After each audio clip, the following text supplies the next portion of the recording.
Code scanning is a white hot topic right now. How much should people really be thinking about adopting code scanning based solutions? Yeah, man, I mean, it's cool. If nothing else, we should have a moment of appreciation. It's a clever new approach to solving this problem. I'm personally a firm believer in using the right tool for the job. I don't think you can solve any one of these privacy problems with a single approach, paradigm, or tool.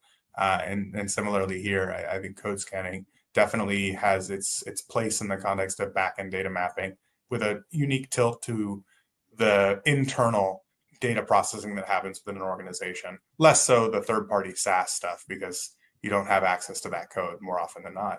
And certainly as it relates to the white hot issue of what is actually being collected on a website or in an app, code scanning I don't think is the right solution. And the reason for that is the majority of the data collection that happens on a website isn't actually readable in the code.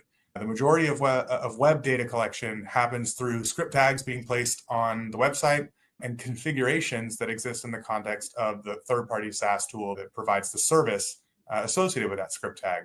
That's not code on the page, that's configurations in a third-party tool. And once that code or that script tag gets put onto the page, through the configurations, lots of data collection events happen automatically thereafter. If all you're looking at is the code that is on the page, you will miss that entire set of data collection. The better approach, in our opinion, to solving that problem is browser emulation.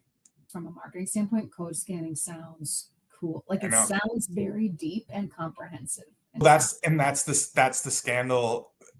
I don't know if it's scandalous. It's marketing. You can hate the player, you can hate the game. I think it's genius marketing, and it is an important and valuable way to go about this. But as comprehensive and thorough as it might sound to scan code, it's only when you understand and appreciate the nuances of how data collection happens on websites and in apps that you can actually realize and appreciate it's not the right approach to a comprehensive understanding of what's happening on a website.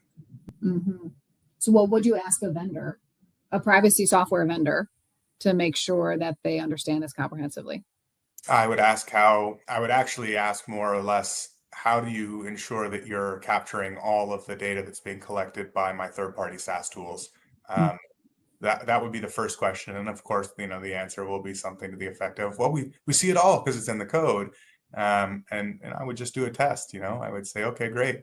If I have a third-party SaaS application that I use, like Amplitude, for example, or Facebook, can you show me where in the code base all the data that gets collected by that particular tool exists? And there might be some examples where code is written to emit specific events, and that will happen. But there's quite a bit of additional data collection that happens automatically by virtue of that script tag being on page that code scanning won't show.